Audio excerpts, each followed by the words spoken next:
Alright.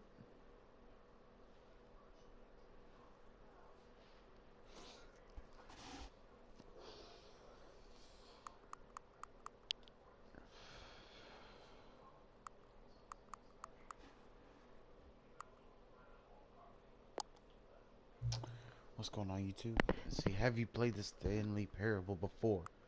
No, I haven't.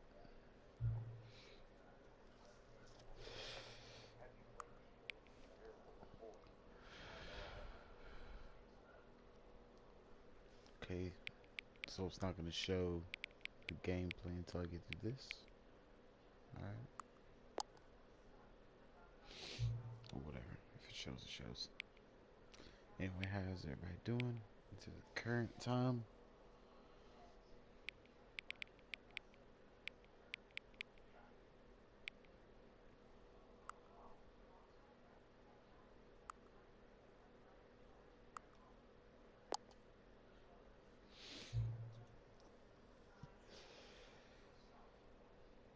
Okay.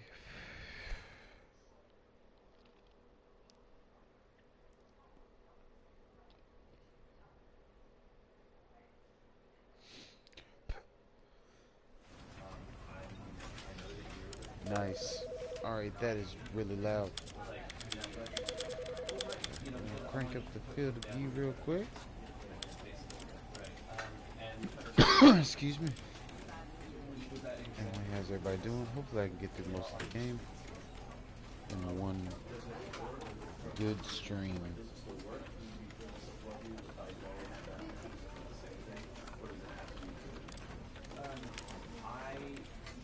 Load extend. Show transition waivers.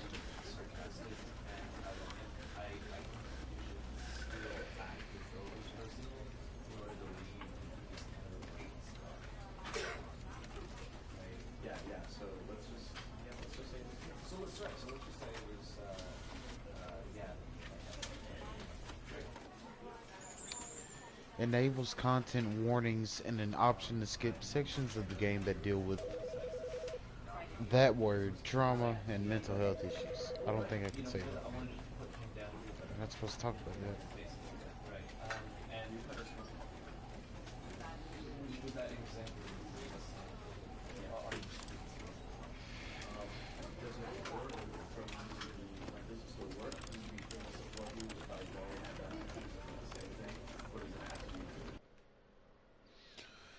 Alright. Never the end. It's never the end. The end is never the end. It's never the end. It's never the end. The end is never the end. The ever is below. This is the story of a man named Stanley. Yeah, Stanley. Stanley worked for a company in a big building where he was employee number 427. Employee number 427's job was simple. He sat at his desk in room 427 and he pushed buttons on a keyboard.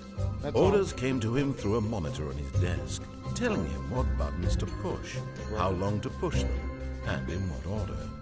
This is what employee 427 did every day of every month of every year.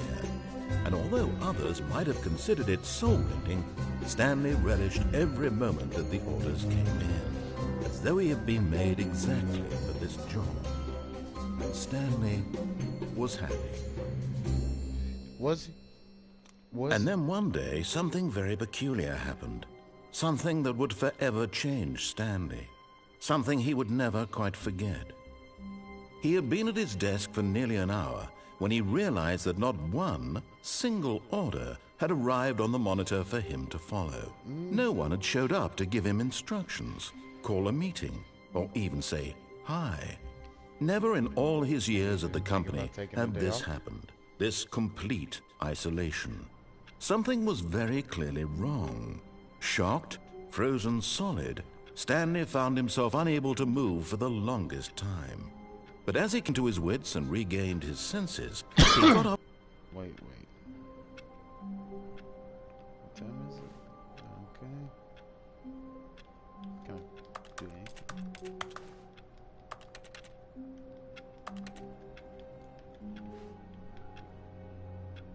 F1?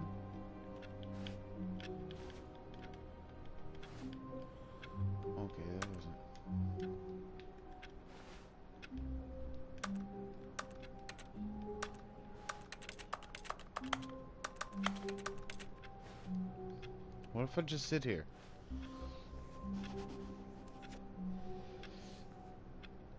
He wants me to leave the room. I don't want him to leave the room.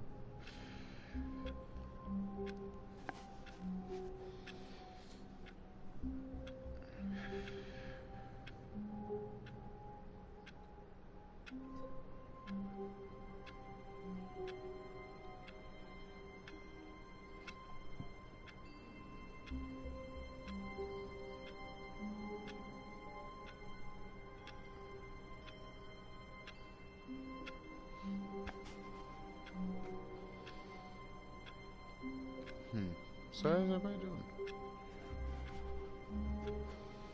I don't know if even I got one.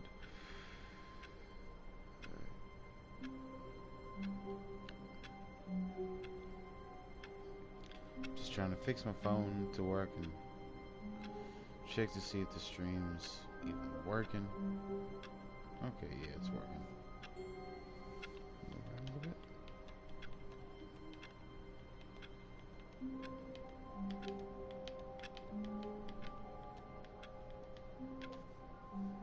Yeah.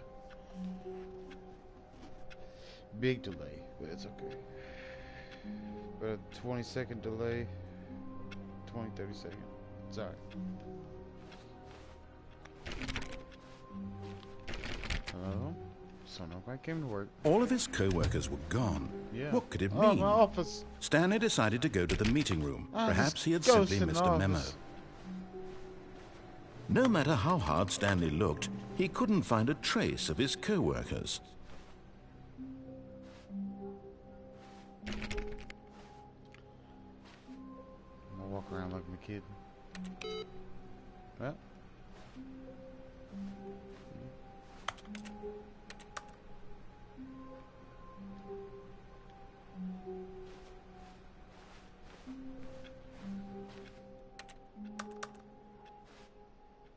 I hate Mondays. Yeah. That's nice. Yeah, that's nice. 416. Yo.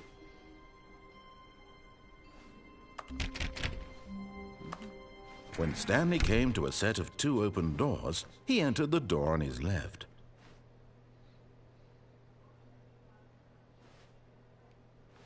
I'm gonna do what he says for now. For now. We'll go along with the story a little bit. Because, I mean, that's kind of the point. Yet there was not a single person here either. Feeling a wave of disbelief, Stanley decided to go up to his boss's office, hoping he might find an answer there.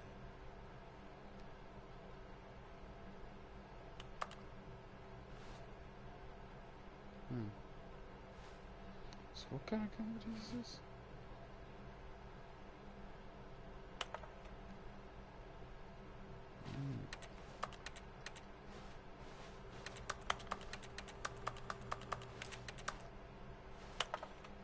Let's see what this is. Number of slides on this slide. Charts and slides. Charts and slides. Rated which charts? Alright. Okay, we gotta think about charts and slides. Synergize core values, expenditures. Shift global market parade. Talking about parades, we're gonna move on. Oh, the broom closet. Stanley stepped into the broom closet, but there was nothing here, so Yeah, he it's turned just a around mop. and Look, got back it on is track. broom. No, I'm sitting There was nothing here. No choice to make, no path to follow, just an empty broom closet. No reason to still be here.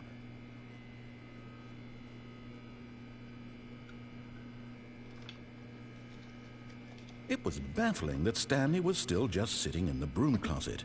He wasn't even doing anything.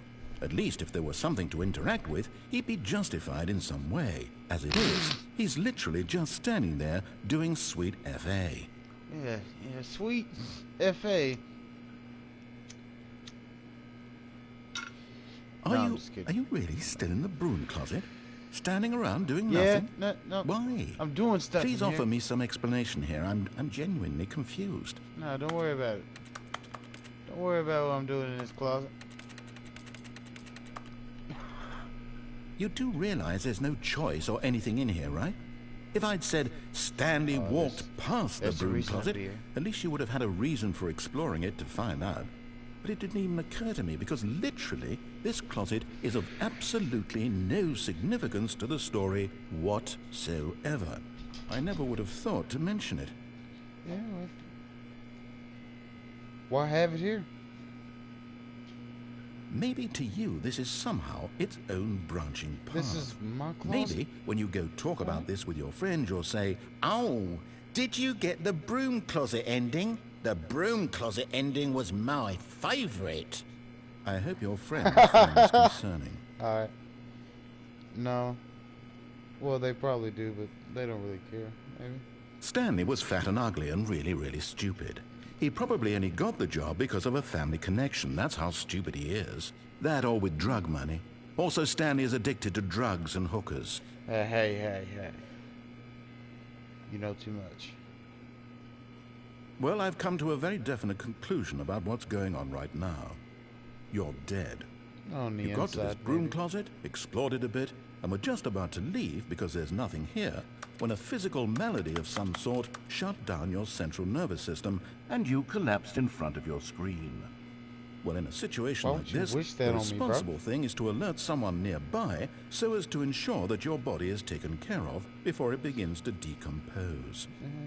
Hello? Anyone who happens to be nearby? The person at this computer is dead. They have fallen prey to any number of your countless human physiological vulnerabilities. It's indicative of the long-term sustainability of your species. Please remove their corpse from the area and instruct another human to take their place, making sure they understand basic first-person video game mechanics and filling them in on the history of narrative tropes in video gaming, so that the irony and insightful commentary of this game is not lost on them. All right. When you've done that, just step out into the hallway. Nah. I like it here. It's my closet.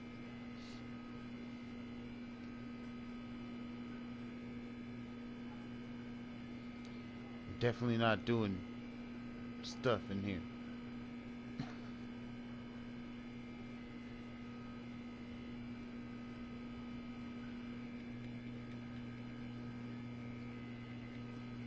Well, yeah, another watcher. How's it going?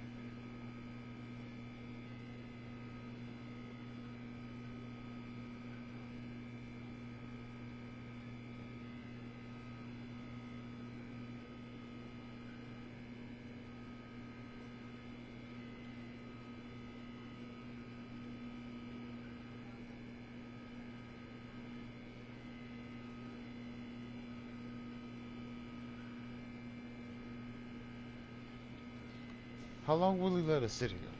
So, Ah, second player. It's good to have you on board.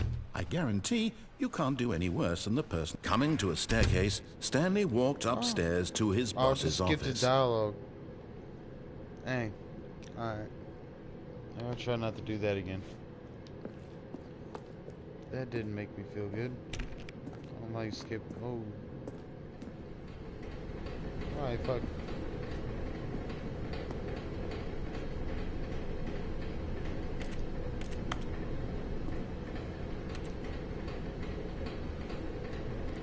Oh, I can't read it.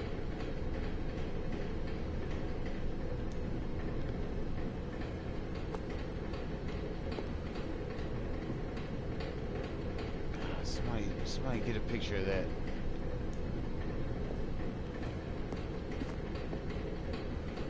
Fire hose.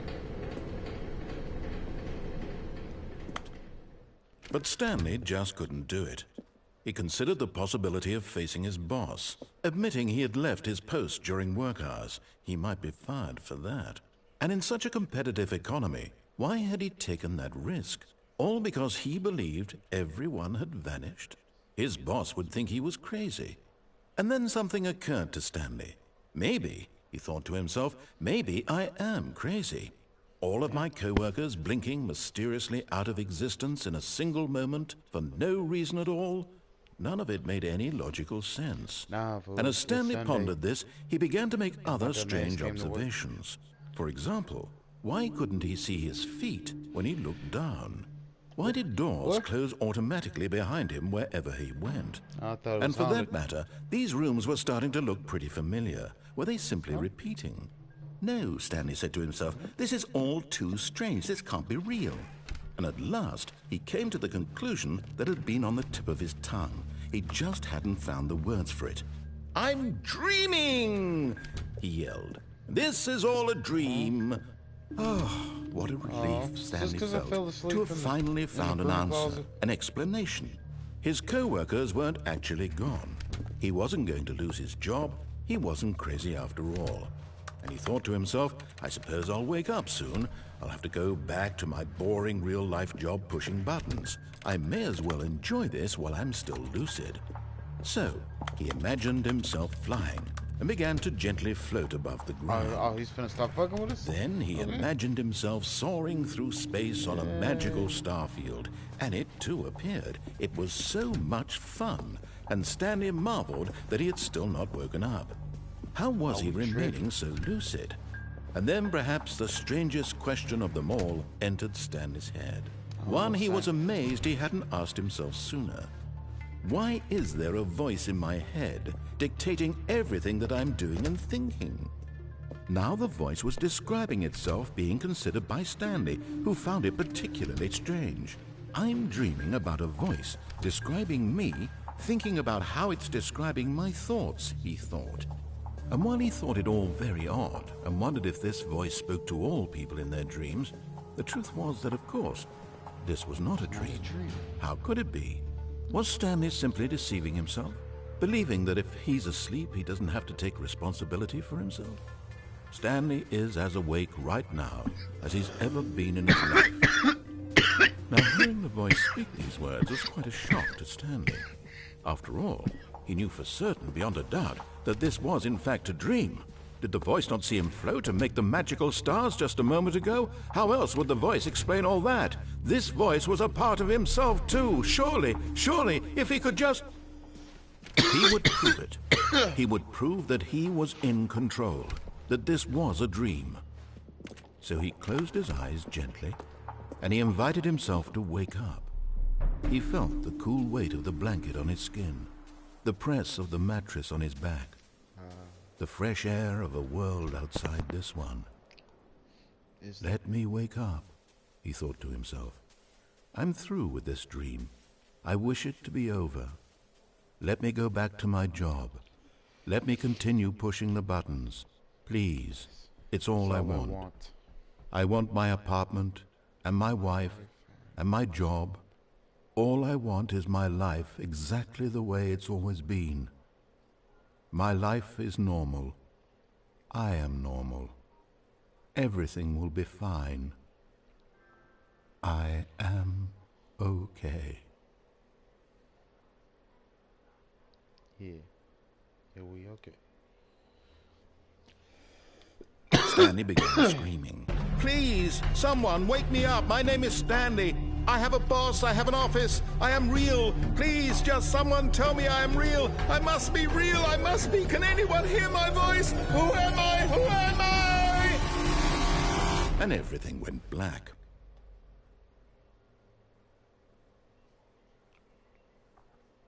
This is the story of a woman named Mariella. Mariella woke up on a day like any other. She arose, got dressed, gathered her belongings, and walked to her place of work. But on this particular day, her walk was interrupted by the body of a man who had stumbled through town talking and screaming to himself, and then collapsed dead on the sidewalk. And although she would soon turn to go call for an ambulance, for just a few brief moments, she considered the strange man. He was obviously crazy. This much she knew. Everyone knows what crazy people look like. And in that moment, she thought to herself how lucky she was to be normal. I am sane. I am in control of my mind. I know what is real and what isn't. It was comforting to think this, and in a certain way, seeing this man made her feel better. But then she remembered the meeting she had scheduled for that day, the very important people whose impressions of her would affect her career, and by extension, the rest of her life. She had no time for this, so it was only a moment that she stood there, staring down at the body. And then she turned and ran.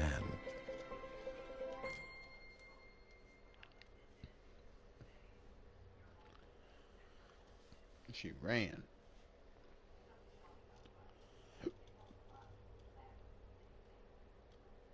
Why would she run?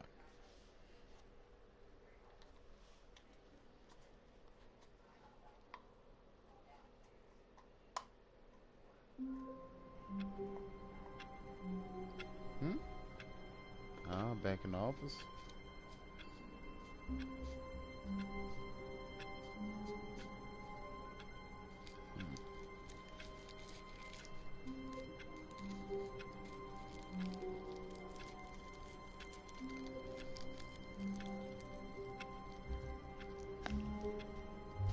See if he notices. What's he have to say about us being AFK this time? I could fall asleep to the clock for real.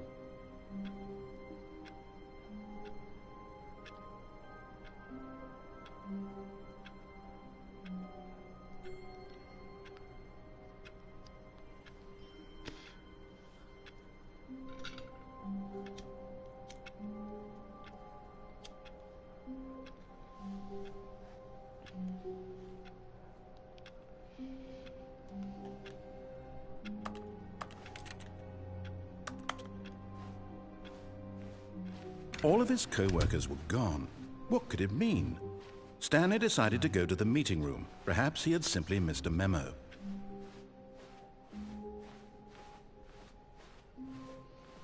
When Stanley came to a set of 2 open doors, he entered the door on his left.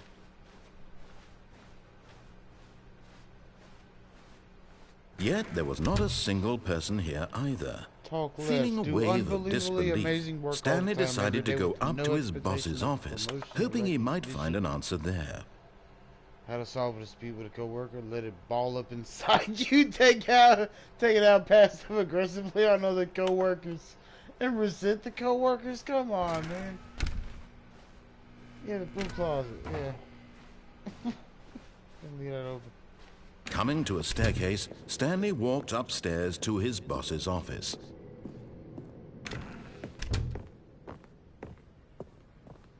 Stepping into his manager's office, Stanley was once again stunned to discover not an indication of any human life.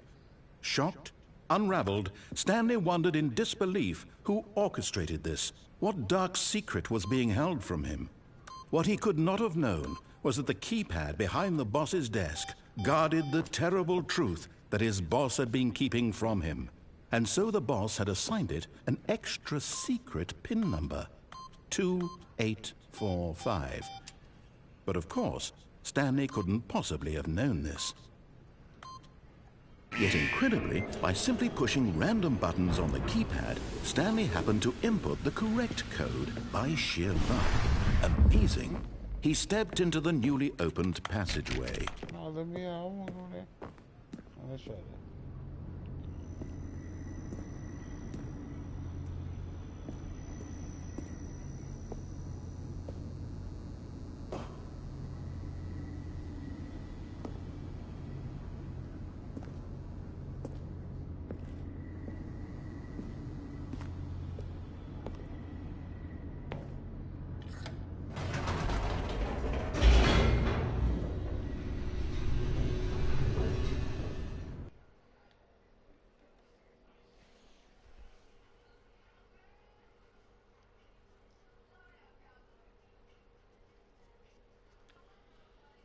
Descending deeper into the building, Stanley realized he felt a bit peculiar.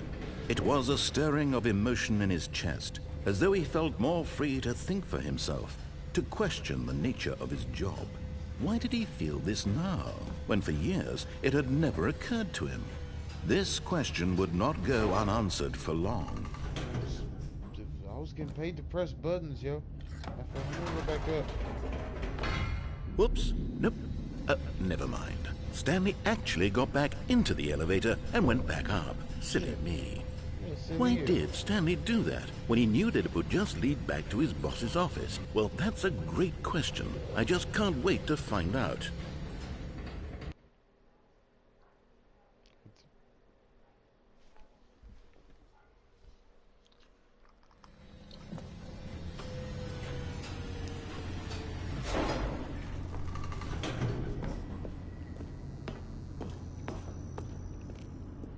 Here we are, Stanley. It's your boss's office. Exactly the way it was before you got onto the elevator.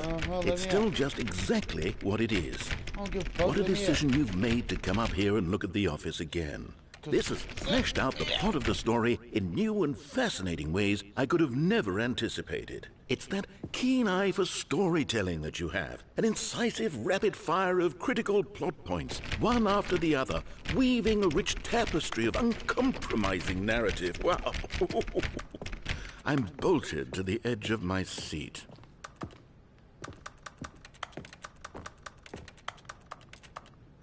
Oh, I have a drink. Pop these motherfuckers.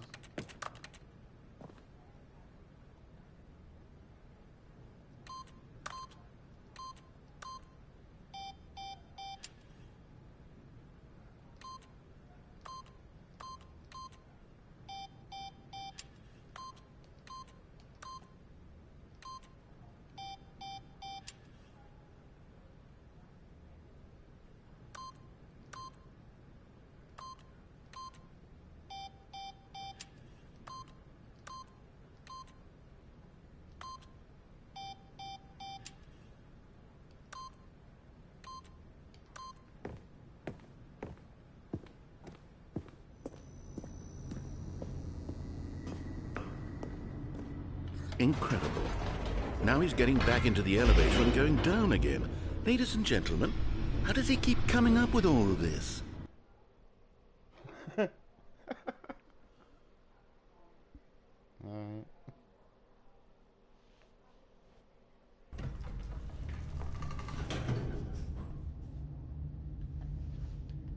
Surely this time Stanley will walk forward into the spooky corridor, won't he?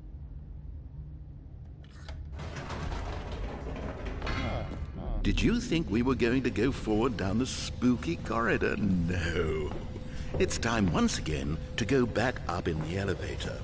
I can't even begin to grapple with what might be up there. Is it the boss's office again? Or what if it's the boss's office this time? The suspense is killing me.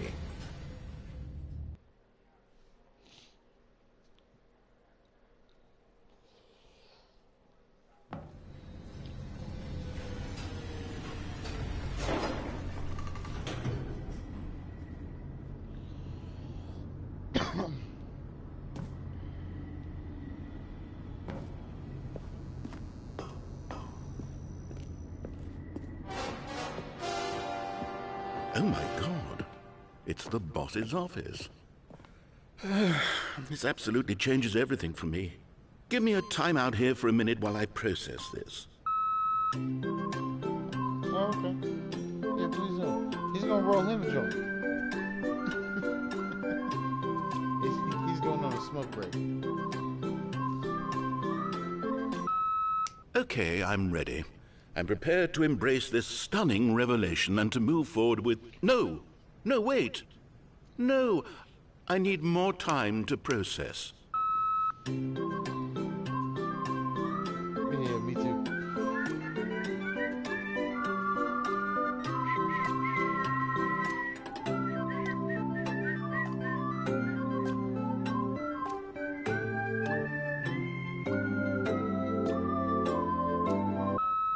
All right. I have fully come to terms with it. I have made space in my worldview for this astonishing new reality. As before, I turn to your expert eye for gripping narrative, Master Stanley.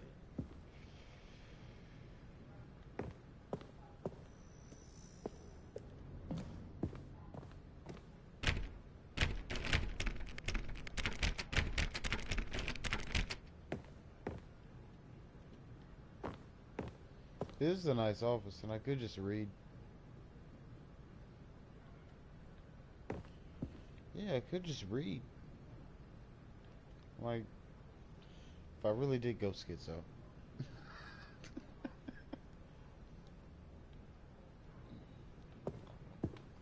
Is this hell? Is this supposed to be hell?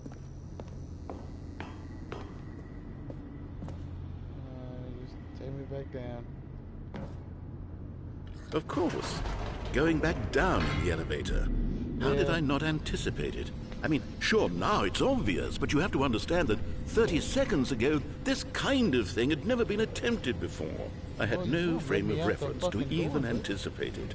That's just how revelatory Stanley's decision-making is. A breath of fresh air in a landscape of storytelling that has Yes. grown stale and repetitive. Oh, yes, yes. How does it make you feel?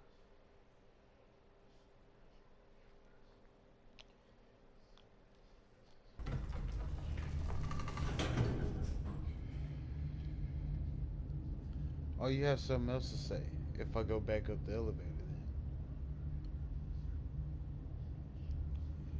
What if he'll give up and make the elevator crash? Right?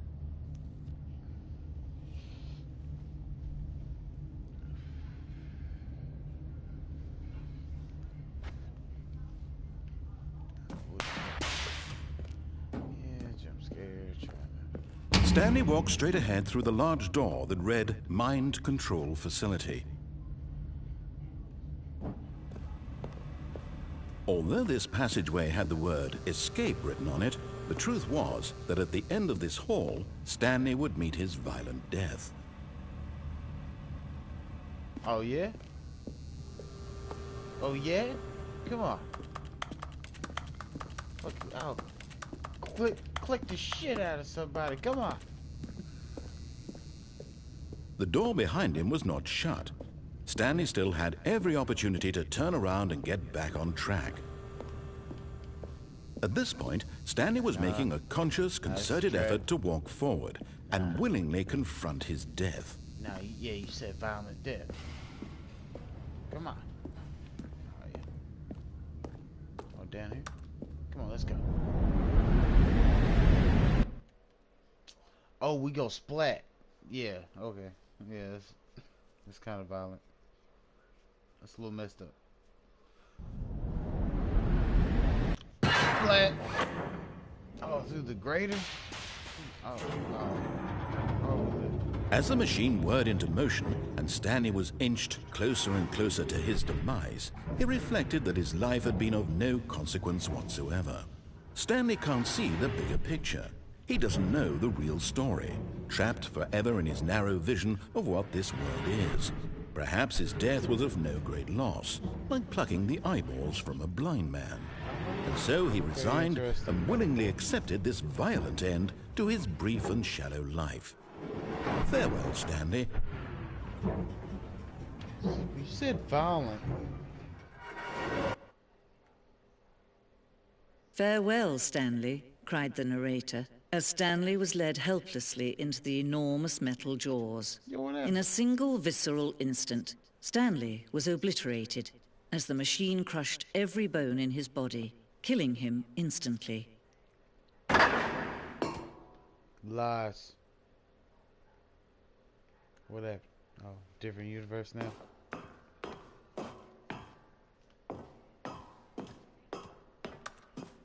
Move these boxes, son. Alright. And yet it would be just a few minutes before Stanley would restart the game, back in his office, as alive as ever. What exactly did the narrator think he was going to accomplish?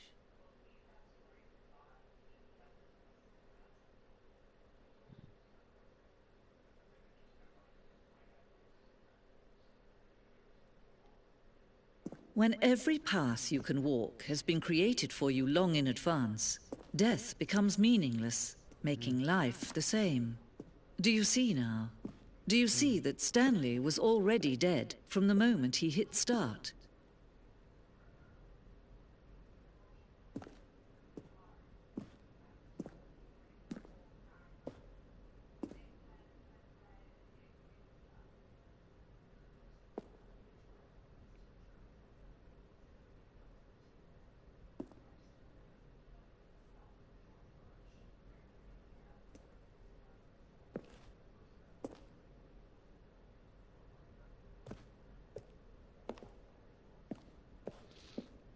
Okay, so I really like the paintings. Stanley's computer. Let's see. Office layout. This blueprint shows the office from the beginning of the game. The path from Stanley's office of the two doors was the first part of the game that was built. Sections have been added and altered throughout development, though the core layout remains almost identical to the first. Alright.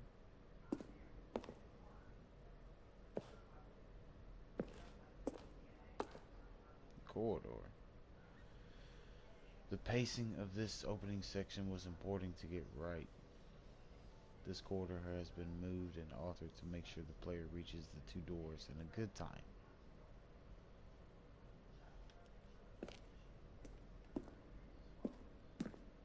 The two doors. The set of the two doors, the two open doors, was the very first concrete piece of the Stanley's Parrible design. Once this room was created, the rest of the game emerged as an extension of it. An exploration of the contradiction this room posed. Filing cabinets.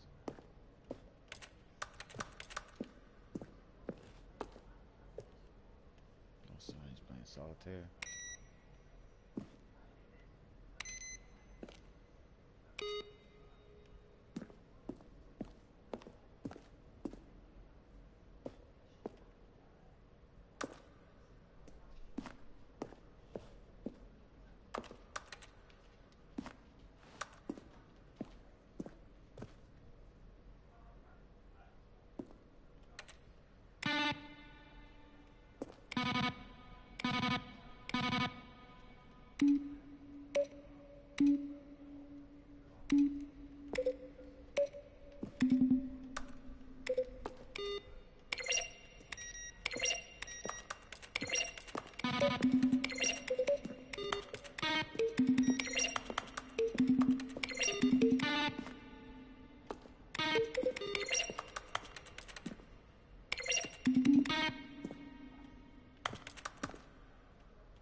Alright, I'm tripping.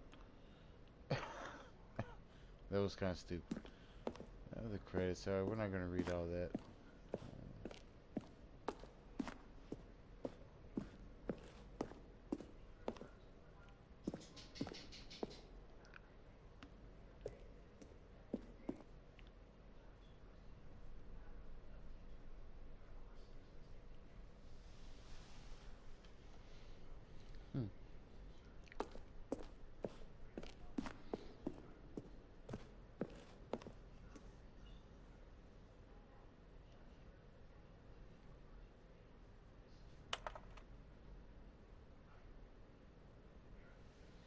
Question brought forth by the intense passion of my soul. Am I Stanley? Are you spying on me?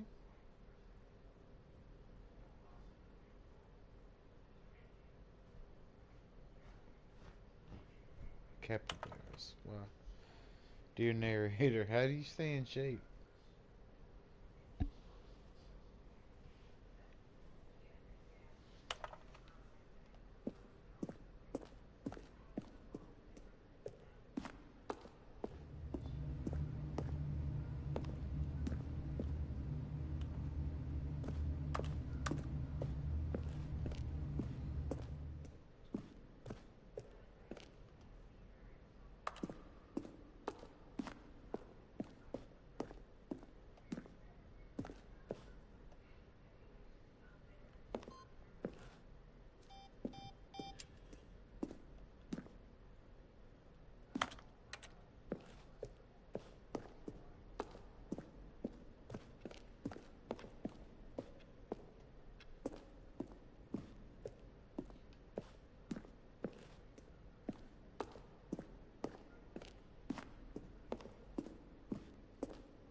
Where were all of his co-workers? Oh, I don't know. How about they're throwing a surprise party for him for all his button pushing? Does that sound plausible to you? We'll get him right back on track to where he was supposed to be in the story. Now look closely, Stanley. See how it's impossible for the player to do anything in this room? Perfect example of poor level design. When Stanley came to the lift, it's the kind of thing you'd pick up on intuitively if you had even the most fundamental understanding of good and bad game design. But of course, you being you, you'll probably spend the next hour trying to solve it. Here, I'm just going to make this easy on you. Listen to this for a minute. Stanley stood on the snow. And finally, he pushed the number. Stanley stood on the roof. Still nothing? I don't know. Well, in that case, I'll tell you what, you win. Congratulations. You did it. I know you put in a lot of hard work, and it really paid off, so good job. What do we do now? Yeah, what did we, I don't... what did we do? Stanley, where are you right now? Where am I? I'm trying to figure out, but I can't... Stanley, who am I? Can you speak to me? Please talk. Have we done this before? Have we been in this room before? How many times have we done this? How many times have I said these exact words? Say something. Anything. Help me, Stanley. I don't know who I... What I... Stan... Help... No.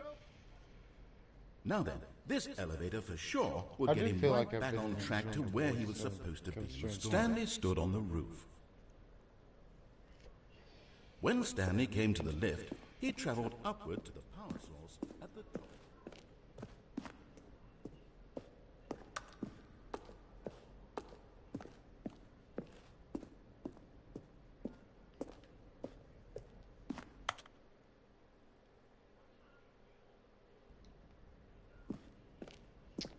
Is this like getting to the end of the game without trying to?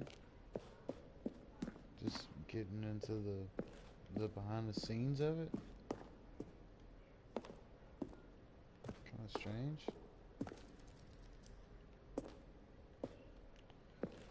The lounge.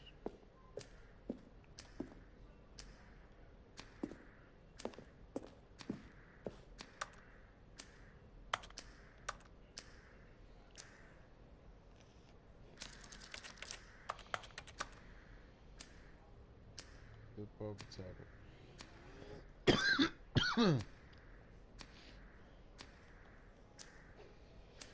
Huh. So not picking up the phone will lead to a different ending.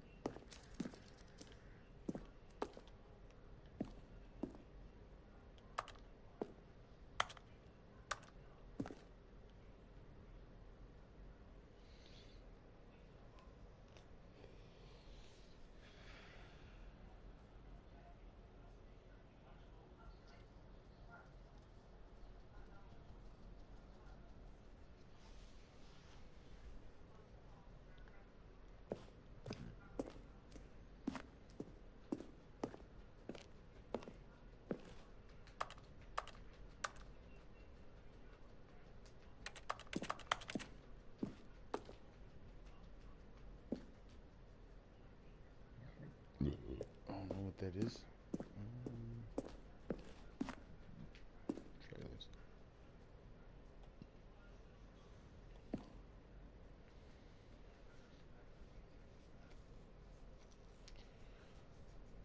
This is the first one released in May 2012. It features a series of broken rooms and the voice of the narrator informing viewers that he is repairing a new version. Alright.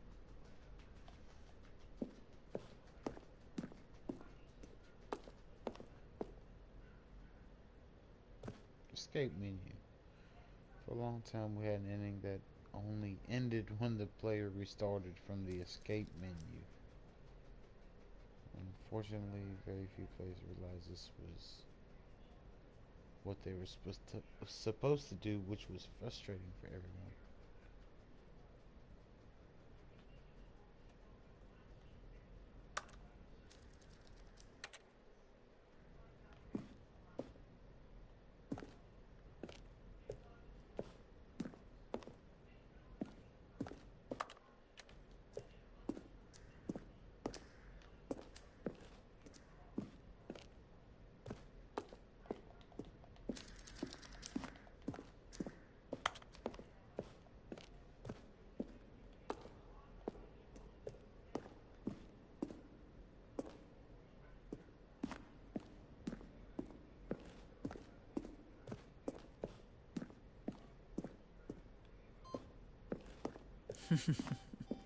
Oh, look at these two. How they wish to destroy one another. How they wish to control one another. How they both wish to be free. Can you see? Can you see how much they need one another? Yeah. No, perhaps not. Sometimes Found it. these things cannot be seen. But listen to me. You can still save these two. You can stop the program before they both fail. Turn off your PlayStation. There's no other way to beat this game. As long as you move forward, you'll be walking someone else's path. Stop now and it'll be your only true choice. Whatever you do, choose it. Don't let time choose for you. Don't let...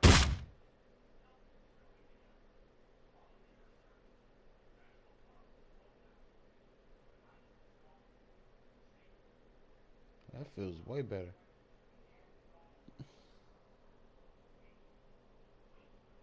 Alright. We got smushed. That's a shame.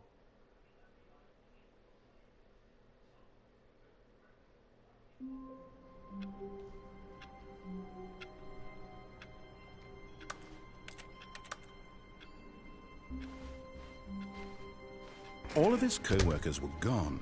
What could it mean? Stanley decided to go to the meeting room. Perhaps he had simply missed a memo.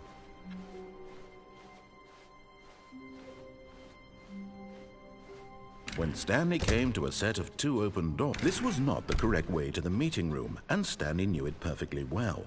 Perhaps he wanted to stop by the employee lounge first, just to admire it. Oh, the employee lounge. Ah, yes, truly a room worth admiring. It had really been worth the detour after all, just to spend a few moments here in this immaculate, beautifully constructed room. Stanley simply stood here, drinking it all in.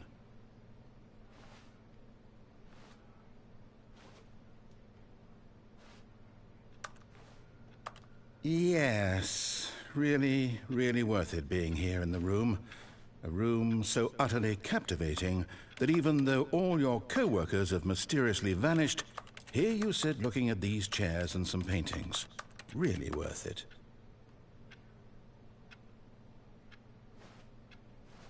Well, I do like the chairs.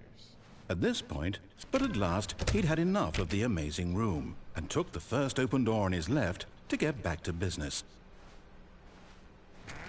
Fucking door. Stanley was so bad at following directions, it's incredible he wasn't fired years ago. Yep. Look, Stanley, I think perhaps we've gotten off on the wrong foot here. I'm not your enemy, really, I'm not. I realize that investing your trust in someone else can be difficult, but the fact is that the story has been about nothing but you all this time. Yeah, and I don't like There's that. someone you've been neglecting, Stanley. Someone you've forgotten about. Please, stop trying to make every decision by yourself. Now, I'm not asking for me, I'm asking for her.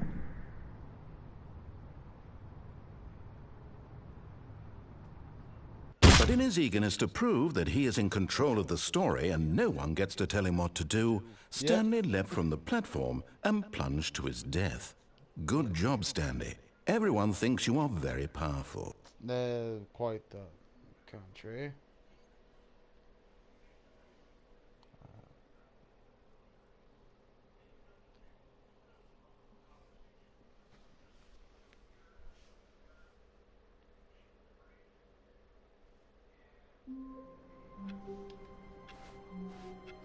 All of his co-workers were gone.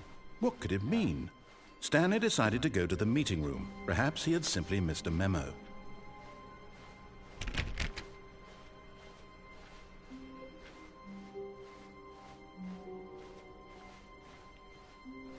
When Stanley came to a set of 2 open doors, this was not the correct way to the meeting room, and Stanley knew it perfectly well. Perhaps he wanted to stop by the employee lounge first, just to admire it. Wow, yes, this room. But eager to get back to business, Stanley took the first open door on his left. Fuck you, man. Stanley was so bad at following directions, it's incredible he wasn't fired years ago.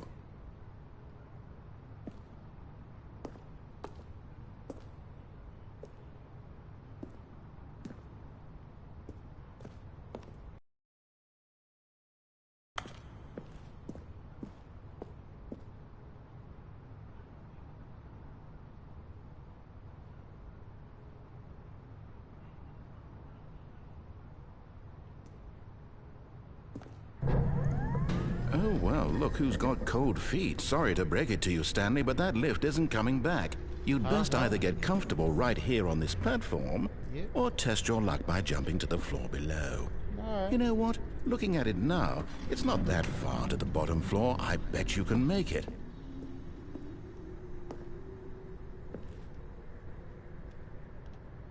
Whoops. Looks like I was wrong. How clumsy of me. He gaslit me.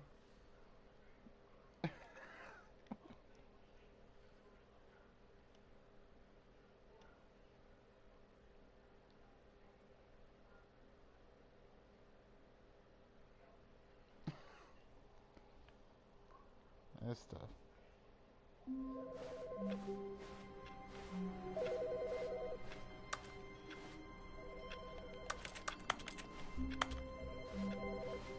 Oh, the phone. Hi, Stanley. Just wanted to leave you a message to let you know there's a few things I need you to pick up on your way home from work today. We need milk, cereal, dish soap, spaghetti, get a thing of sugar, some bread, and coffee beans, whichever ones you like. I'll give you a call if there's anything I forgot. Thanks, sweetie. See you tonight.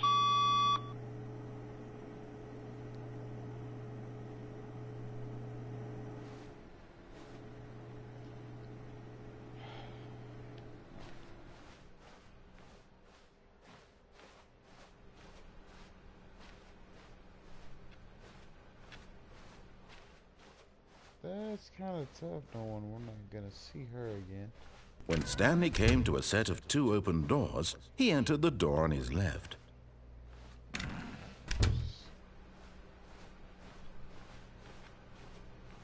We'll just play the game how it's supposed to be. Yet there was not a single person here either.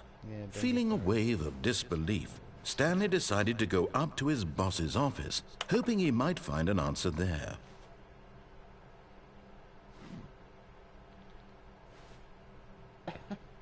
That's kind of crazy. Okay, everything is okay.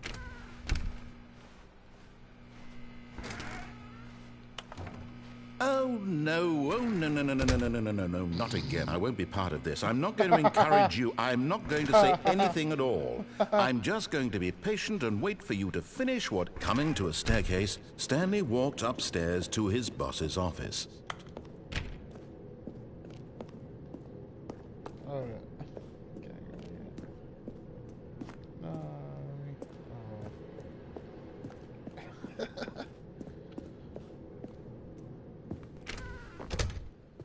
Piss the narrator off.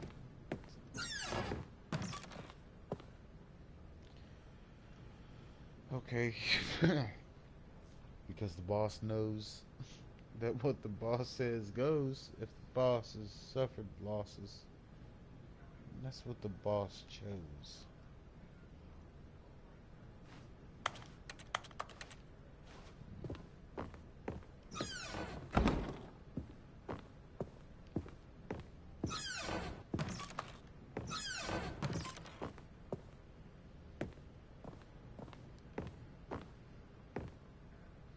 Why? No. Business strategy? No. Not the panda, dude. Not the panda. Yeah, fuck you and your red tie. Piece of shit. Alright. Stepping into his manager's office, Stanley was once again stunned to discover not an indication of any human life. What could it mean? Stanley wondered aloud to nobody. He began wildly tearing through papers on the boss's desk, pulling books off the shelf, looking behind paintings. Stanley was in such a rush to get through the story as quickly as possible, he didn't even have a single minute to just let the narrator talk. That kind of anxiety isn't healthy, so he relaxed for a few moments with some calming New Age music. Okay. Alright.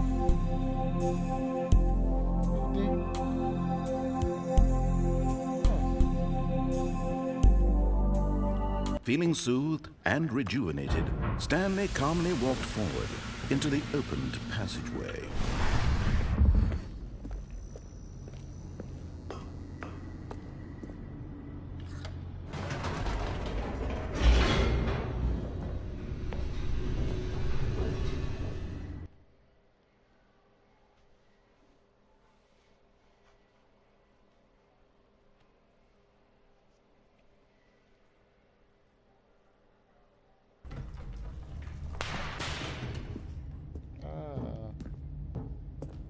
Stanley walked straight ahead through the large door that read Mind Control Facility.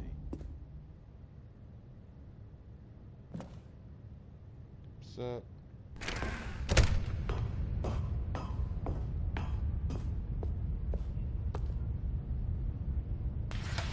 The lights rose on an enormous room packed with television screens. What horrible secret did this place hold? Stanley thought to himself. Did he have the strength to find out?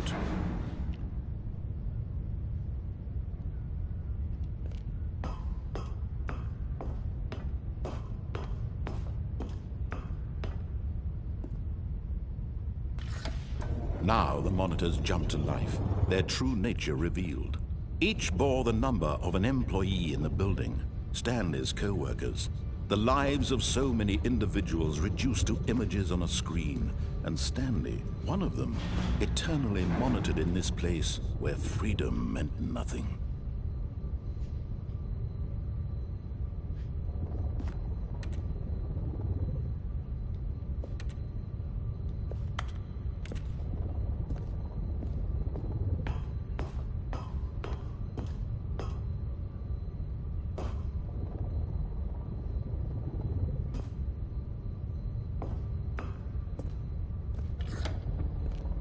This mind control facility, it was too horrible to believe. It couldn't be true. Had Stanley really been under someone's control all this time? Was this the only reason he was happy with his boring job? That his emotions had been manipulated to accept it blindly?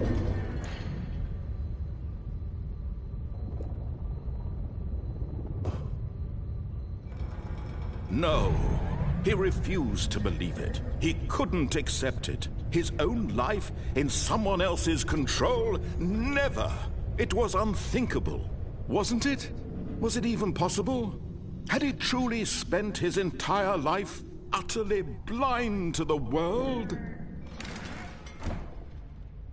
But here was the proof. The heart of the operation. Controls labeled with emotions. Happy, or sad, or content. Walking, eating, working, all of it monitored and commanded from this very place. And as the cold reality of his past began to sink in, Stanley decided that this machinery would never again exert its terrible power over another human life. For he would dismantle the controls once and for all.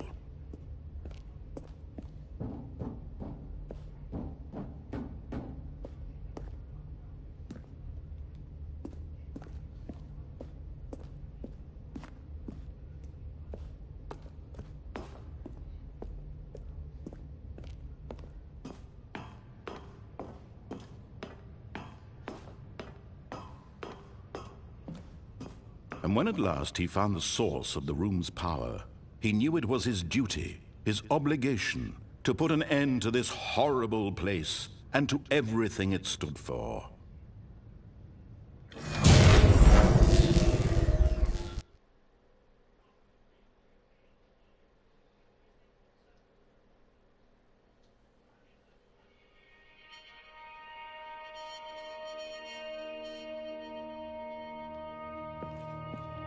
Blackness, and a rising chill of uncertainty. Was it over? Yes. He had won. He had defeated the machine, unshackled himself from someone else's command. Freedom was mere moments away. And yet, even as the immense door slowly opened, Stanley reflected on how many puzzles still lay unsolved. Where had his co-workers gone? How had he been freed from the machine's grasp? What other mysteries did this strange building hold? But as sunlight streamed into the chamber, he realized none of this mattered to him. For it was not knowledge or even power that he had been seeking, but happiness. Perhaps his goal had not been to understand, but to let go. No longer would anyone tell him where to go, what to do, or how to feel. Whatever life he lives, it will be his. And that was all he needed to know. It was perhaps the only thing worth knowing. Stanley stepped through the open door. Stanley felt the cool breeze upon his skin, the feeling of liberation, the immense possibility of the new path before him. This was exactly the way, right now, that things were meant to happen. And Stanley was happy. What about Rusty?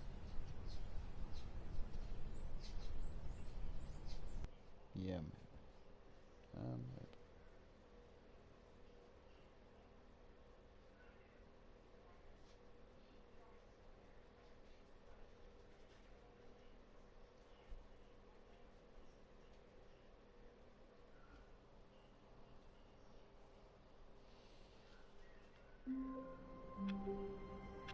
Hey.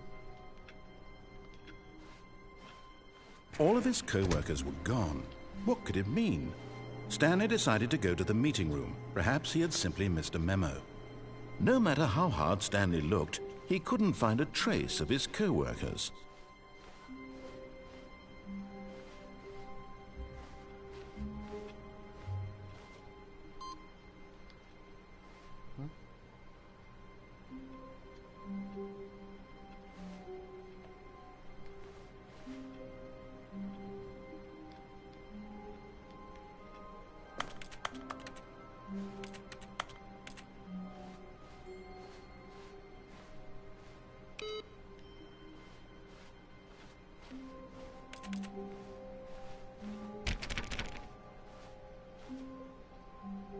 Stanley went around touching every little thing in the office, but it didn't make a single difference, nor did it advance the story in any way.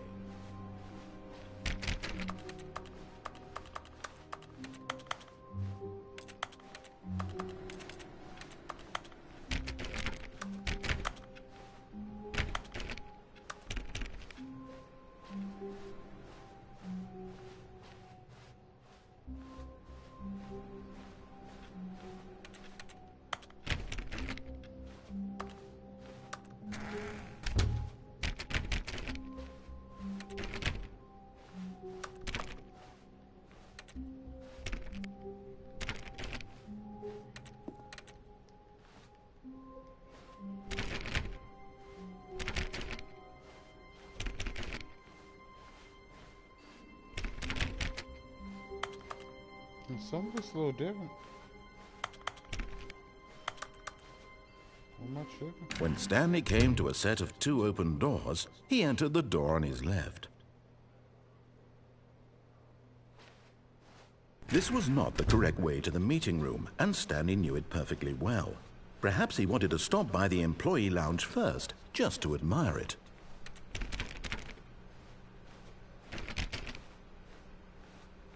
The lounge was sublime, a work of art. What was it but eager to get back to business, Stanley took the first open door on his left. And so he detoured through the maintenance section, walked straight ahead to the opposite door, and got back on track.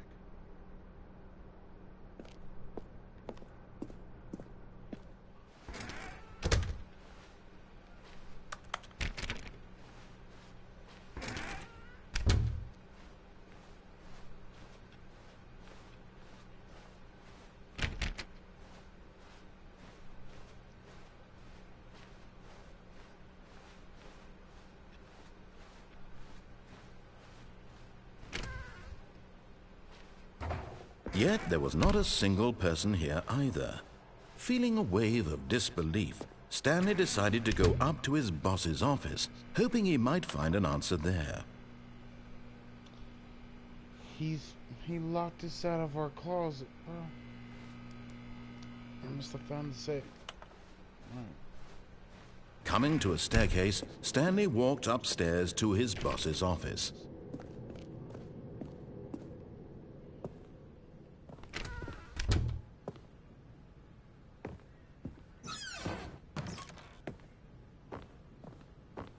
That's fucked up.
Okay, I think we all know the drill by now. Blah, blah, blah. Dark secrets, the keypad. Stanley pushes some buttons. Oh, hey, look, it's a new passageway. Quelle surprise.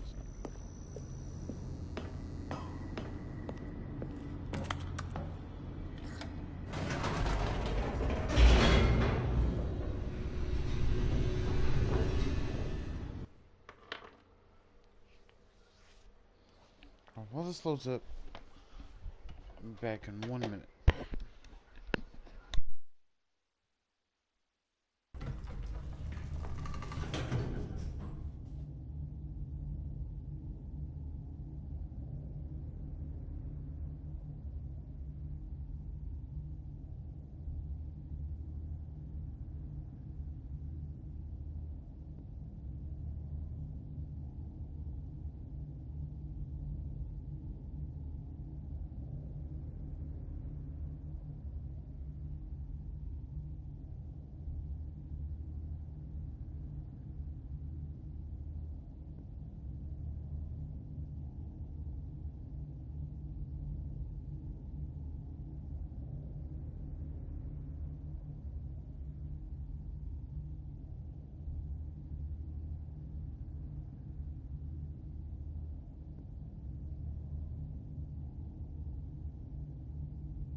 Stanley walked straight ahead through the large door that read Mind Control Facility.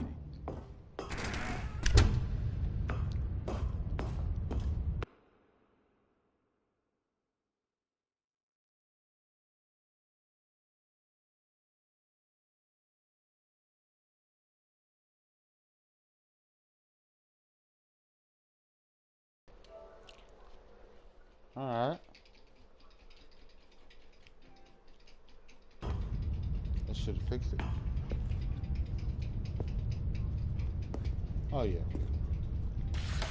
The lights rose on an enormous room packed with television screens. What horrible secret did this place hold? Stanley thought to himself. Did he have the strength to find out?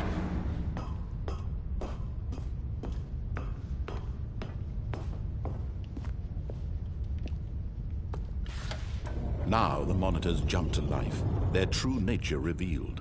Each bore the number of an employee in the building, Stanley's co-workers.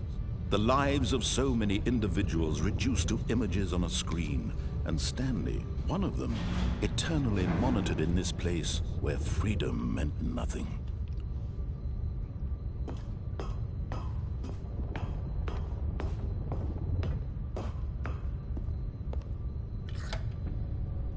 This mind control facility, it was too horrible to believe. It couldn't be true. Had Stanley really been under someone's control all this time? Was this the only reason he was happy with his boring job? That his emotions had been manipulated to accept it blindly? No, he refused to believe it. He couldn't accept it. His own life in someone else's control? Never! It was unthinkable, wasn't it? Was it even possible? Had he truly spent his entire life utterly blind to the world? Excuse me. But here was the proof, the heart of the operation. Controls labeled with emotions, happy or sad or content. Walking, eating, working, all of it monitored and commanded from this very place. And as the cold reality of his past began to sink in, Stanley decided that this machinery would never again exert its terrible power over another human life. For he... Oh, Stanley, you didn't just activate the controls, did you? After they kept you enslaved all these years, you go and you try to take control of the machine for yourself. Is that what you wanted? Control? Oh, Stanley, I applaud your effort, I really do. But you need to understand, there's only so much that machine can do. You were supposed to let it go, turn the controls off, and leave. If you want to throw my story off track, you're going to have to do much better than that. I'm afraid you don't have nearly the power you think you do. For example, and I believe you'll find this pertinent, Stanley suddenly realized he had just initiated the network's emergency detonation system. In the event that this machine is activated without proper DNA identification, nuclear detonators are set to explode, eliminating the entire complex. How long until detonation then? Let's say, 2 minutes. Oh, okay, cool. Now this is making things a little more fun, isn't it, Stanley? It's your time to shine. You are the star. It's your story now. Shape it to your heart's desires. Shame we have so little time left to enjoy it. Mere moments until the bomb goes off. But what precious moments each one of them is. More time to talk about you, about me, where we're going, what all this means. I barely know where to start. What's that? You'd like to know where your co-workers are? A moment of solace before you're obliterated? All right, I'm in a good mood. You're gonna die anyway. I'll tell you exactly what happened to them. I erased them. I turned off the machine. I set you free. Of course, that was merely in this instance of the story. Sometimes when I tell it, I simply let you sit there in your office forever, pushing buttons endlessly and then dying alone. Yep. Other times, I let the office sink into the ground, swallowing everyone inside, or I let it burn to a crisp. I have to say this, though, this version of events has been rather amusing. Watching you try to make sense of everything and take back the control wrested away from you, it's quite rich. I almost hate to see it go. But I'm sure whatever I come up with on the next go-around will be even better. My goodness, only 34 seconds left. But I'm enjoying this so much. You know what? To hell with it. I'm going to put some extra time on the clock, why not? These are precious additional seconds, Stanley. Time doesn't grow on trees. Oh dear me, what's the matter, Stanley? Is it that you have no idea where you're going or what you're supposed to be doing right now? Or did you just assume when you saw that timer that something in this room was capable of turning it off? I mean, look at you.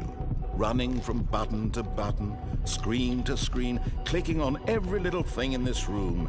These numbered buttons, no, these colored ones. Or maybe this big red button, or this door.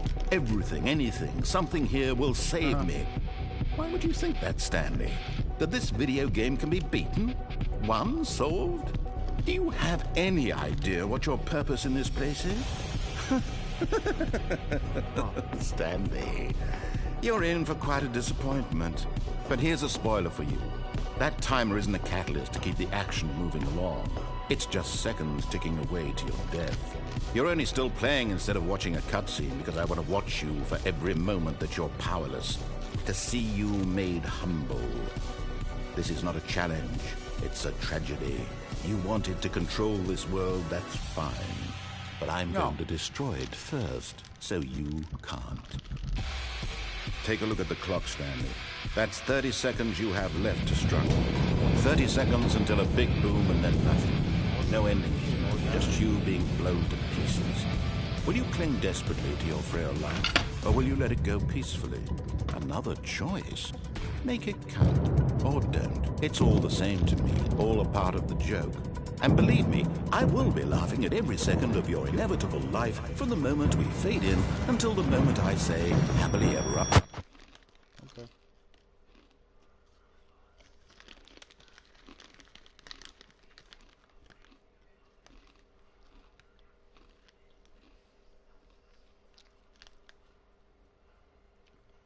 Yeah, I got the munchies. Well, Stanley got the munchies.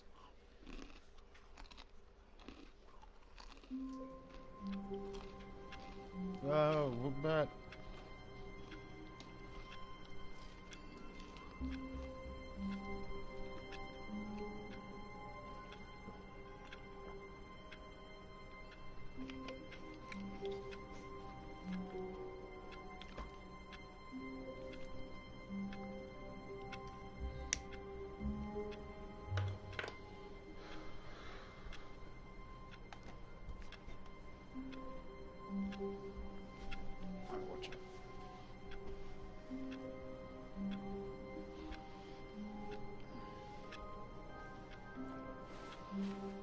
All of his co-workers were gone. What could it mean? Stanley decided to go to the meeting room. Perhaps he had simply missed a memo.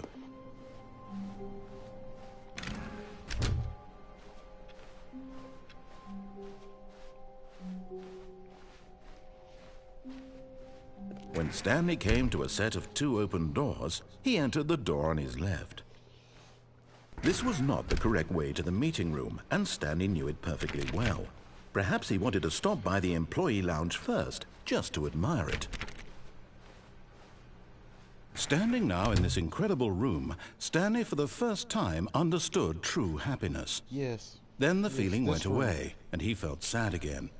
Then it came back, and lingered for a minute or two. Now it's only half there. Just a kind of, tingle. Are we okay? But eager to get back to business, Stanley took the first open door on his left. Yep. And so he detoured through the maintenance section, walked straight ahead to the opposite door, and got back on track. We're going down Avenue Street on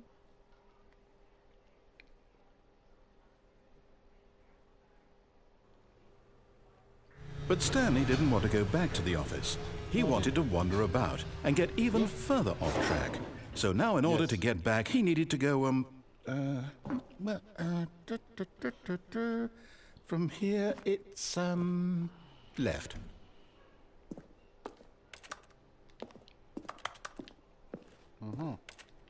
No? Okay. Open? Let's get a button.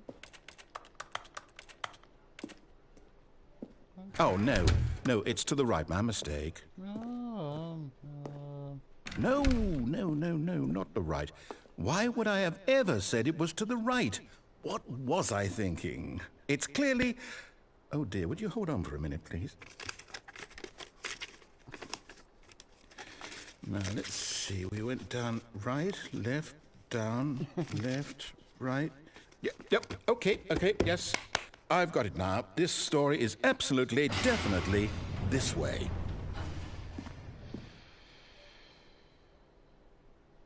With the van?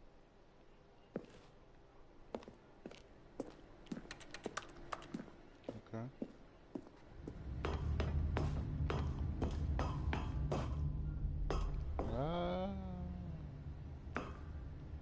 Back in here. No. This isn't right at all. You're not supposed to be here yet. This is all a spoiler. Quick, Stanley, close your eyes. Okay. We just have to get back to, oh, who am I kidding? It's all rubbish now. The whole story completely unusable. How about, rather than waste my time trying to salvage this nonsense, we'll just restart the game from the beginning. And this time, suppose we don't wander so far off track, hmm? Okay, from the top. Right, alright.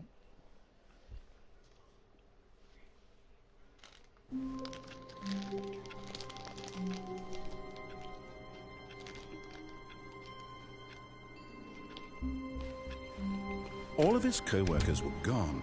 What could it mean? Stanley decided to go to the meeting room. Perhaps he had simply missed a memo.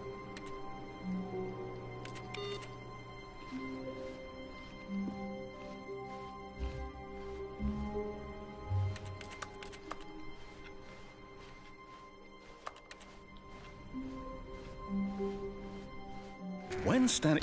Wait. Oh, Wait, yeah. what? No, I restarted. I swear I definitely restarted the game over, completely fresh. Everything should be... Oh, did something change? Stanley, did you change anything when we were back in that room with all the monitors? Did you move the story somewhere, or... Hold on. Why am I asking you? I'm the one who wrote the story. It was right here just a minute ago. I know for sure that it's here somewhere. Okay, then. It's an adventure. Come, Stanley. Let's find the story.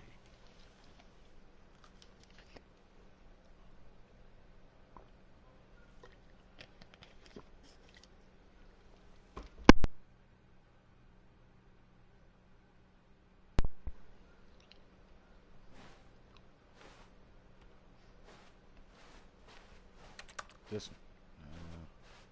This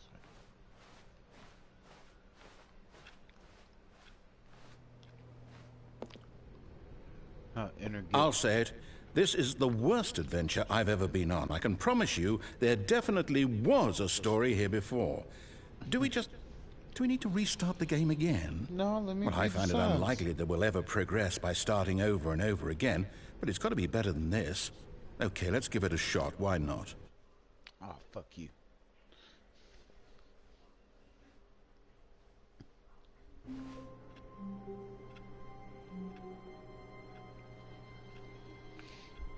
Okay. All of his co-workers were gone. What could it mean?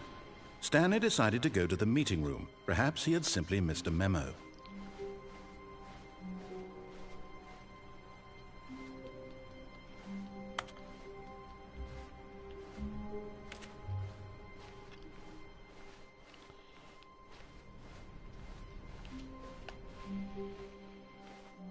Okay, yep, it's worse. I might be remembering this wrong. It's possible the story is back where we just came from.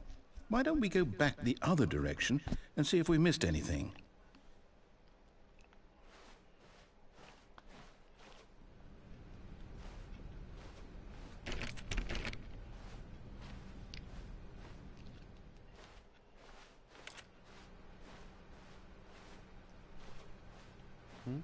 Okay. Aha! I knew we'd miss something. The story. Here it comes. No, wait. Never mind. Not the story. Okay, let's head back the other way and retrace our steps. Oh, no. Now this... Well, I'll be honest. I don't recognize this place at all. Is this the story? I don't think so. I can't quite recall, but I believe my story took place in an office building. Is that correct? Do you remember, Stanley? Well, do you know what? Since I've completely forgotten what we were supposed to be doing, how about this? You win! Congratulations! I know you put in a lot of hard work, and it really paid off, so good job. Oh, no. No, I don't feel right about this at all. We both know you didn't put in any actual work for that win. Some people win fair and square, and this was not one of those situations. Okay, I'm getting weirded out by whatever this place is. I don't care what might happen this time. I have to restart. Oh.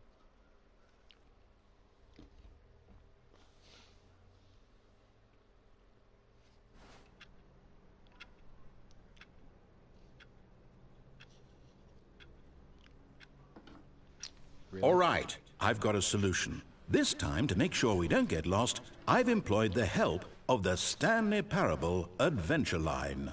Just follow the line. How simple is that? No, you're supposed to go this way, though. No, I'm down. We're leaving it up to the line from now on. Alright, if you say so.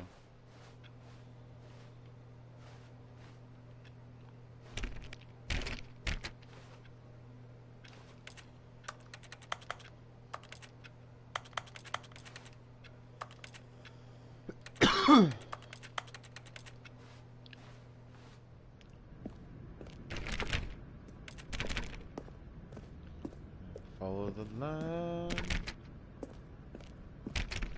You see, the line knows where the story is. It's over in this direction. Onward, Stanley, to destiny. Though, here's a thought. Wouldn't wherever we end up be our destination, even if there's no story there? Or to put it another way, is the story of no destination still a story? Simply by the act of moving forward, are we implying a journey such that a destination is inevitably conjured into being via the very manifestation of the nature of life itself? Okay, Stanley, I need to follow this train of thought for a minute. Just stick with me. Now, we can both agree that the nature of existence is in fact a byproduct of one's subjective experience of that existence, right? Okay. Now, if my experience of your existence rests inside of your subjective experience of this office, is this office, in fact, the skeleton of my own relative experiential mental subjective construct? Whoa. Hang on. That got a bit weird back there. Well, I'd like to apologize. Not sure where I was going with all that. You know what? I think what we need right now is a bit of music to lighten the mood.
Cut the music, go back and look at that fern. Stanley, this fern will be very important later in the story. Make sure you study it closely and remember it carefully. You won't want to miss anything. Alright, so what about all this shit? Huh? What about all this shit? budget analysis, personnel files, department accounts, consolidation reports, annual reviews, monthly ledgers, corporate imbalances, financial records, the firm. Alright, it's green. Wait, what? We're back at the office? No. Line, you do know we're looking for the Stanley Parable, right? The story? Is any of this ringing a bell?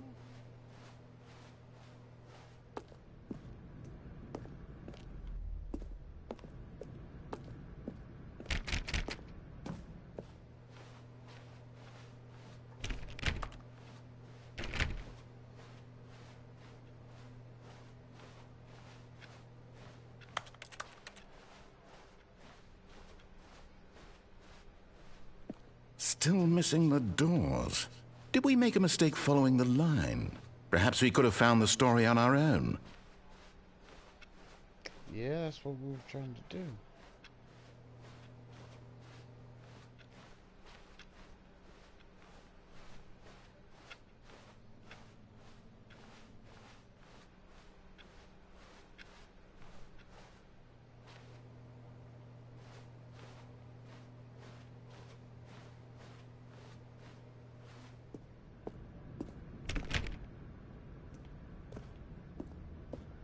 Oh, no, not again. Line, how could you have done this to us? And after we trusted you, after everything we've been through, you... Oh, I can't take this anymore. To hell with it. Restart.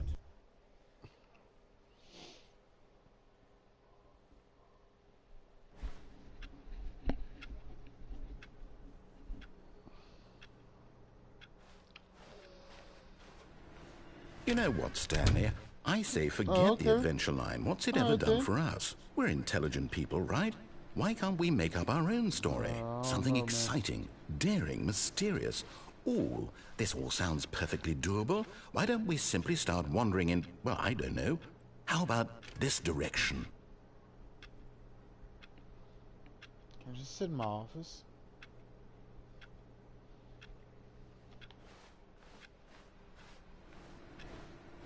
What direction? Oh, this one? Alright. We'll try it out. Yes, this is exciting. Just me and Stanley forging a new path, a new story. Well, it could be anything. What do you want our story to be? Go wild. Oh, this is Use nice. your imagination. Whatever it might be, Stanley, I'm ready for it.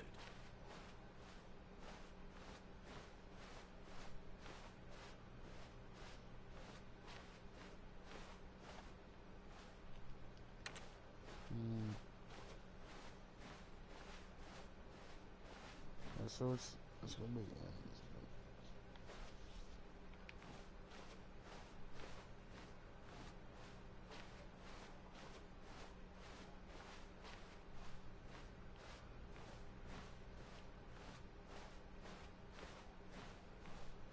Oh, no, not you again.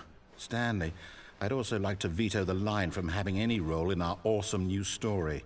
No lines or monitor rooms. Just don't acknowledge it, and we should be fine. Oh, you sound depressed about the line, bro. Just doing his job. Ah, a choice. We get to make a decision. From here, the story is in our control. How important we mustn't squander the opportunity. In fact, I believe I need a minute to think here. Just walk in circles for a minute. Okay, so I know that each door has to lead somewhere, which means that somewhere, the place where we're trying to go, there must be a reverse door that leads here. And that in turn means that our destination corresponds with the counter-inverted reverse door's origin. So starting from the right, let us ask, will taking the right door lead us to where we're going? And since the answer is clearly yes, then by all accounts, the door on the right is the correct one. Another victory for logic. Come, Stanley, our destiny awaits.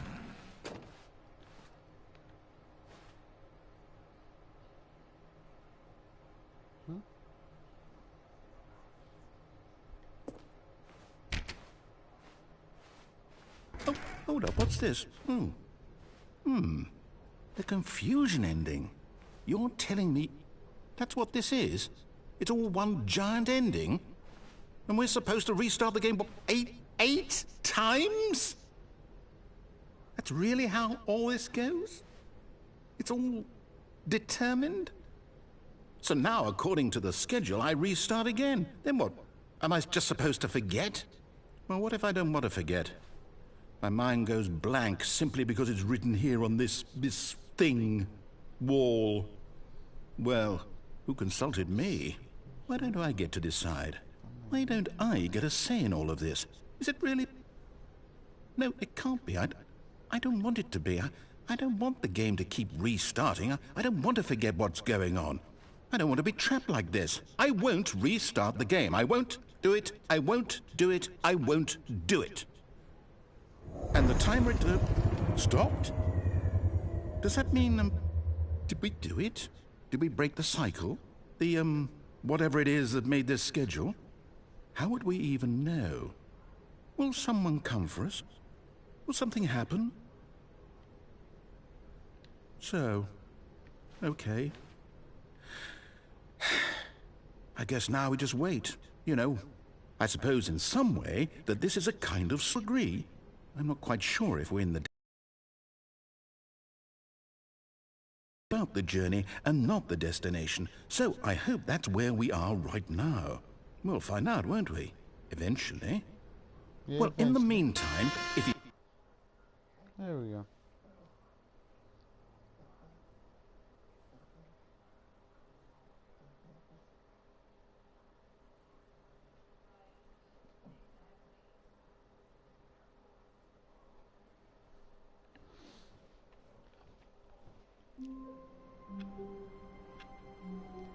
Ah, yes, back in the office. All of his co-workers were gone. What could it mean? Stanley decided to go to the meeting room. Perhaps he had simply missed a memo. Oh, new content? What does that mean, new content?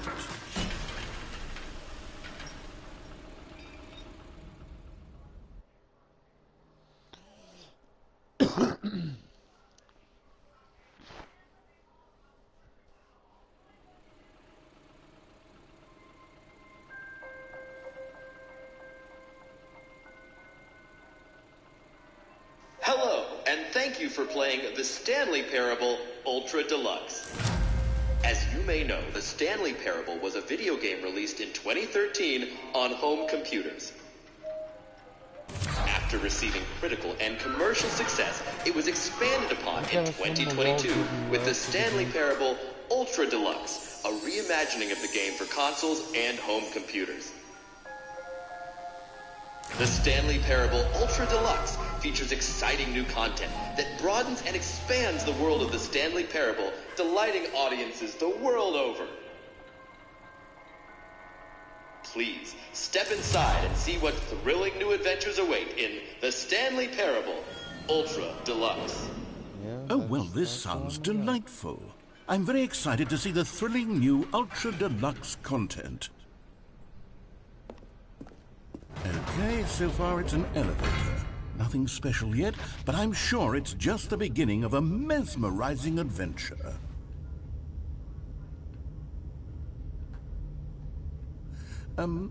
Is it broken? What's going on here? Should we be moving somewhere or... Oh, there we go. All right, finally, at long last, it's on to the new content. I've never been more ready. Let's do it.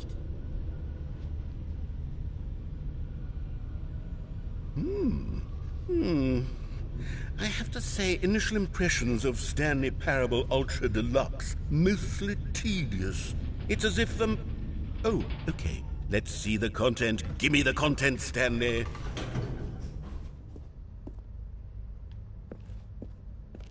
All right, let's see. It's the jump circle.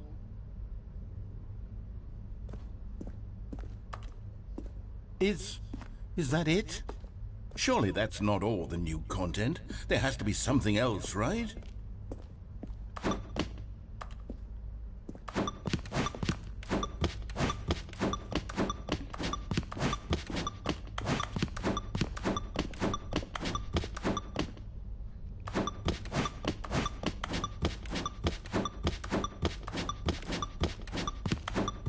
I mean, it's a task, so might as well do it, and we're done.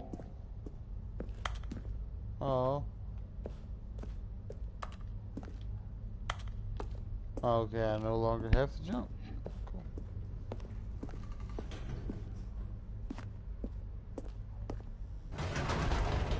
Cool. Goodness, another elevator. Stanley, I have to say, initial impressions of this game are not positive. It's just elevators and jumping. Is this what passes for exciting new content? If this is new content, then I could just read you the whole dictionary. There's 20 hours of new content right there. Hell, I could count to 30 trillion. You could put that on the box. The Stanley Parable Ultra Deluxe, now with over 1,000 hours of new content. And oh, wait. There's more. Very good. Yes. I knew there had to be something else. Let's see it. I'm ready for whatever it is. That's it? Oh, you've got to be kidding me. You see, Stanley? This is what happens when greedy video game developers with no respect for their fan base rush a cheap expansion to market for no reason other than to make an easy dollar. And don't get me started on the level of craftsmanship that's gone into it. In fact, I'm looking right now at the game's trophies, and it's hard to believe one of them actually says, "Test trophy, please ignore." What quality assurance department signed off on this?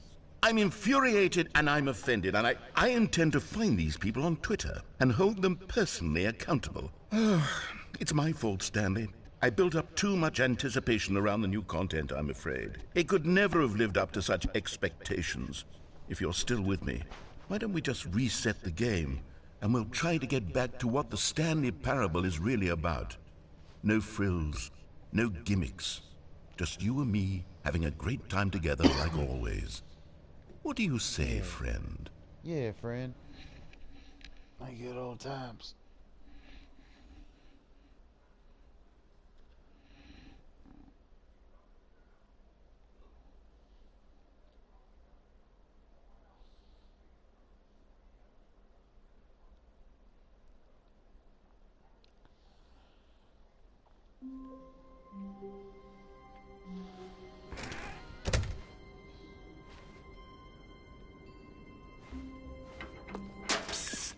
Stanley, come over here.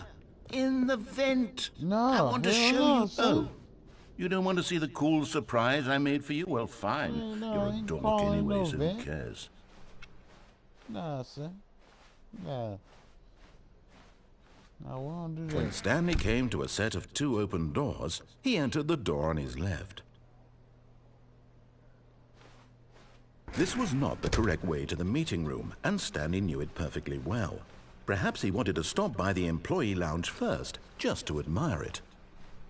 Stanley felt lightheaded, butterflies in his stomach, but eager to get back to business, Stanley took the first open door on his left. Stanley was so bad at following directions, it's incredible he wasn't fired years ago. Look, Stanley, I think perhaps we've gotten off on the wrong foot here. I'm not your enemy, really, I'm not. I realize that investing your trust in someone else can be difficult, but the fact is that the story has been about nothing but you all this time. There's someone you've been neglecting, Stanley. Someone you've forgotten about. Please, stop trying to make every decision by yourself. Now, I'm not asking for me, I'm asking for her. This is it, Stanley. Your chance to redeem yourself. To put your work aside. To let her back into your life. She's been waiting.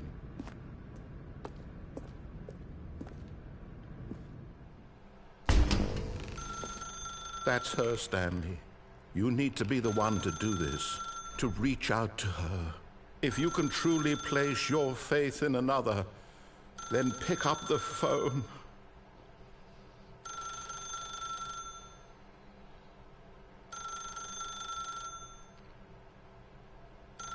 I don't know, man. I don't know.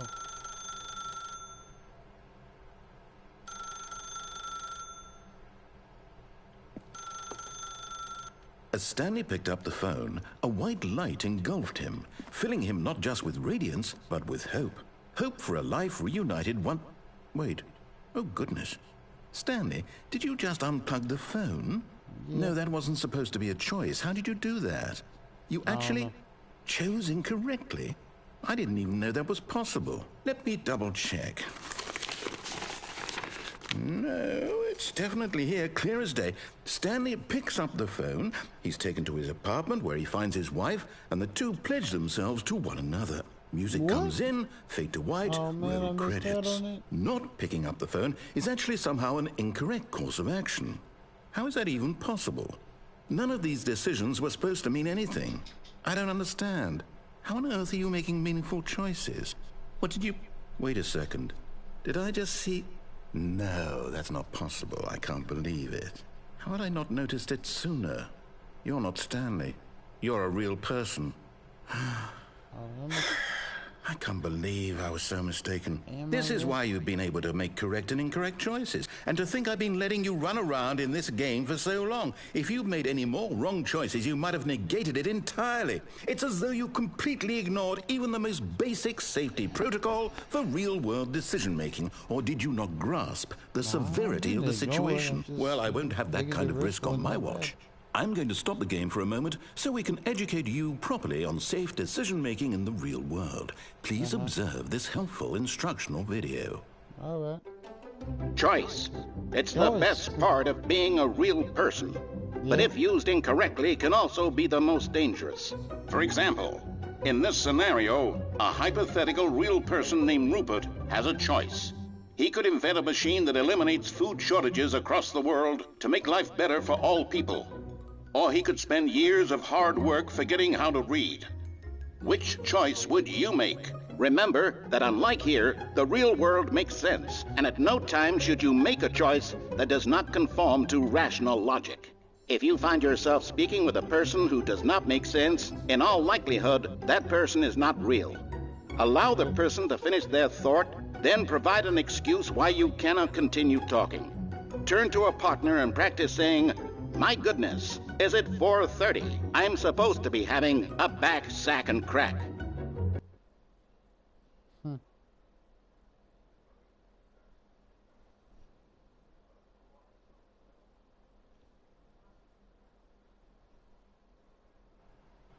Excellent. Making choices on a regular basis is the best part to a healthy decision-making process.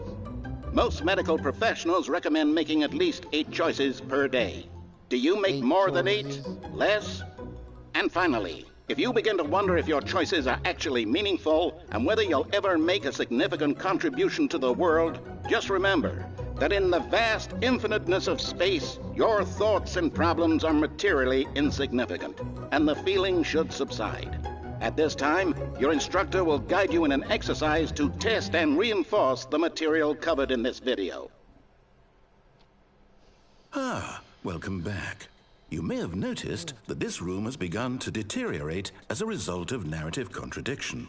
But not to worry. Now that you're properly informed on good decision-making, we're going to revisit a choice you made just a few minutes ago and see what the correct thing to do would have been. This way, please. You know what? I think we're gonna call it. Pause it here.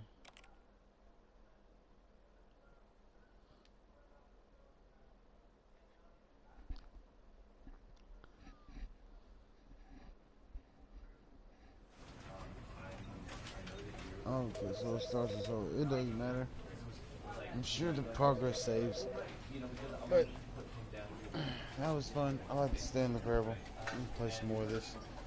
We'll get back at it tomorrow. I'm gonna be up tomorrow really early. I don't have much time to sleep, so I'm gonna go ahead and get what I can. Good night, everybody. Thanks for watching. God bless you.